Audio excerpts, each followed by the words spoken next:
Hey guys, I'm still alive and back with another After Effects tutorial, and in this tutorial I'll be teaching you how to make 3D models in After Effects.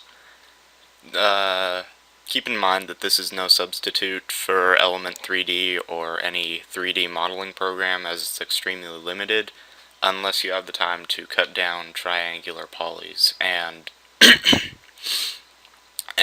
create complex models in this, which would take up a lot of time and it would probably crash the program.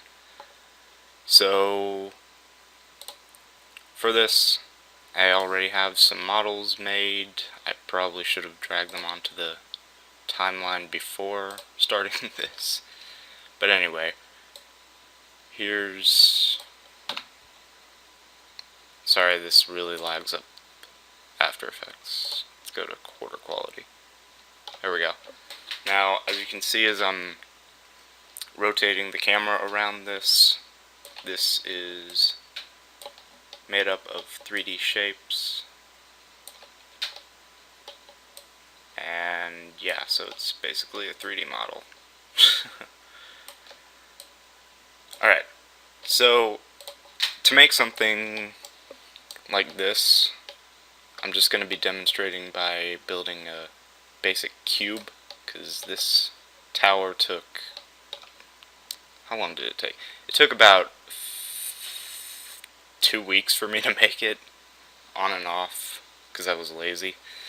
But anyway, to make something like this, you could just build it directly into your After Effects composition, but what I like to do is make a separate composition apart from the main one, and then just vector it or whatever, and put it into the main composition.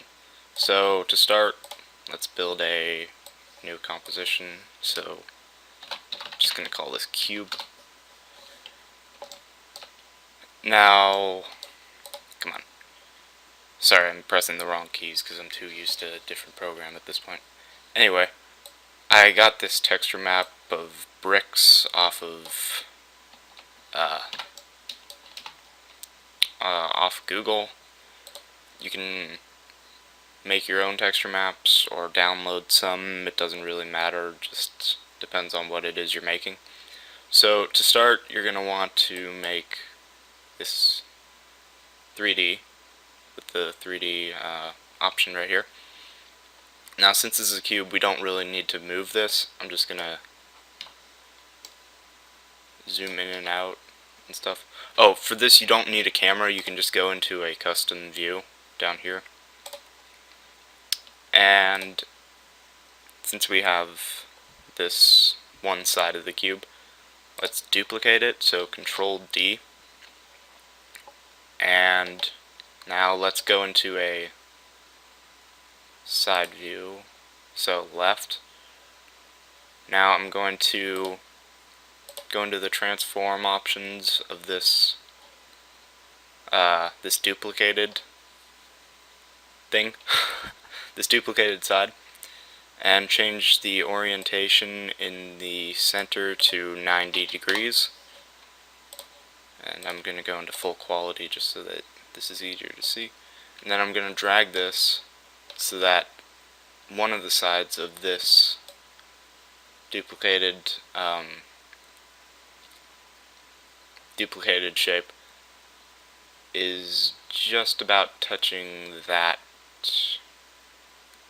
dotted line, the indicator of where the other square is.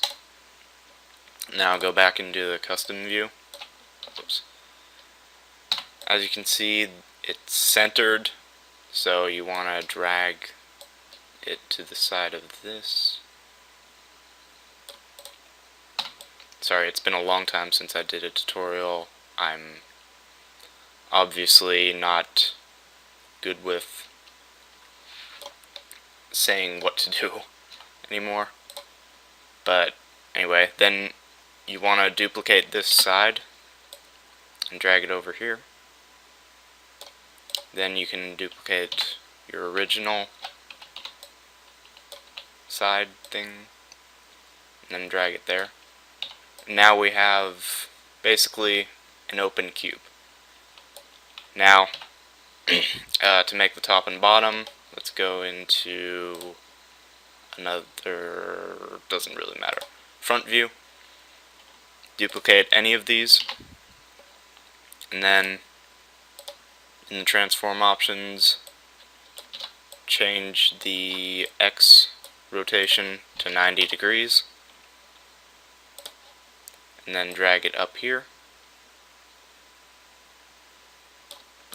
and then drag it over so that it's about even with the sides.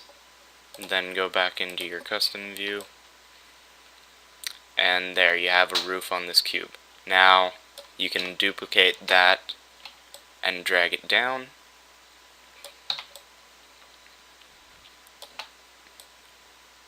and there we go. We have a pretty basic 3D model in After Effects, just a simple cube. Now you can bring that into your main composition, main comp. Sorry. And then drag your cube composition in. Now you can't rotate around it or anything, so you're gonna have to make it you're gonna have to press this collapse transformations, and then press the 3D button right there, and then you have this as a 3D object. Now it can be affected by lights, but every time you want to change that, you have to go into the composition, the cube composition, change the material options to accept shadow, or no, not accept shadows, accept lights, which by default is turned on. If you want it to cast shadows, you have to change that to on. And I guess that's a tutorial I can do for another time, is lights, possibly. But that's really all there is to this. Like I said, you could, if you wanted to make something like a sphere or something round, you could, in theory, cut down small triangle polygons and just slave your life away to making those. Or you could just find a sphere or round model and import that into Element 3D. But Element 3D is also limited because it can't really integrate into other 3D layers all that well. So you're kind of at a disadvantage with both of those. But anyway, this was how to create 3D objects in After Effects without Element 3D. So I hope you enjoyed it, and I may be making Cinema 4D tutorials in the near future. And yeah, so welcome back me, and I'll see you guys later.